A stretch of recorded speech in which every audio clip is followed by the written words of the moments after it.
હાલ ચૈત્ર નવરાત્રિ ચાલી રહી છે। ચૈત્ર નવરાત્રિ 9મી એપ્રિલથી શરૂ થાય છે। આજે 9મો દિવસ છે। આજે રામનવમી પણ છે। નવરાત્રિના અંતિમ દિવસે માતા સિદ્ધિદાત્રીની પૂજા કરવામાં આવશે, કારણ કે નવરાત્રિના 9મા દિવસની પ્રમુખ દેવી માતા સિદ્ધિદાત્રી છે। કિશનવાડી વિસ્તારમાં મેલડી માતાનું મંદિર આવેલ છે। માઈ ભક્તો ખૂબ જ શ્રદ્ધાનું કેન્દ્ર સ્થાન છે। દૂર દૂરથી લોકો દર્શનાર્થે આવતા હોય છે। છેલ્લા 4 વર્ષથી ચૈત્ર નવરાત્રિ નિમિત્તે મંદિરમાં વિવિધ ધાર્મિક આયોજનો કરાય છે।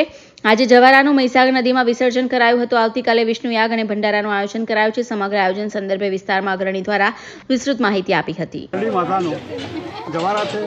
આ ચોથું વર્ષ માતાનું થાય છે।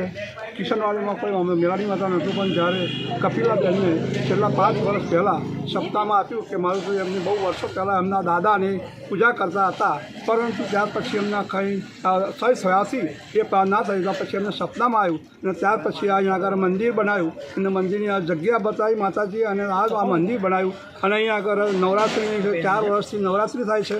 અને અમારા જે ભુવો છે તે પણ આજે કાચની ગાદી ઉપર આજે 10 દિવસ સુધી કાચની ગાદી ઉપર બેસે ઉપવાસ કરે છે અને માતાજીના સૌ જે કોઈ અહીં આવે છે એમને પૂજા પાઠ અને સૌને અહીંયા આવે જેમના દુઃખ દૂર થાય છે અને કામથી અને બહુ દૂરથી છેલ્લા 3 વર્ષથી આ વિસ્તારને સુખ અને શાંતિની સમૃદ્ધિ વધી છે કે અંબા અને મા મેલડી માતાની કૃપાથી આ વિસ્તારમાં ખૂબ શાંતિ સમૃદ્ધિ છે। અને અહીંયા આગળ દરરોજ સાંજ વાર આરતી થાય છે। આરતીમાં ઘણા લોકો અહીં ઉપસ્થિત રહે છે। રવિવારે અને મંગળવારે અને ગુરુવારે અહીં ઘણા લોકો એમના જે પોતાની વેદના લઈને આવે છે અને એમની જે કામના કરે છે અને અહીંથી માતાજીના આશીર્વાદ લઈ એમના શુભ સારું કામ થાય છે।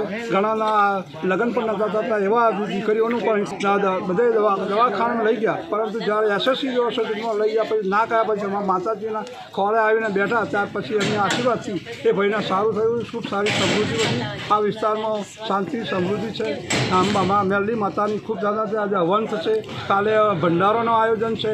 લગભગ 4,000 ઉપર આ ભંડારો થશે અને છેલ્લા 4 વર્ષથી આ ભંડારો થાય છે।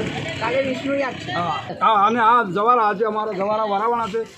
હર 4 વર્ષથી હર હંમેશ અમે અહીંથી ધામધૂમથી સરઘસ કાઢી અને અમારે જે મહીસાગર નદીમાં પધરાવશે। ત્યાં ઘણા અનેક ભુવાઓ પણ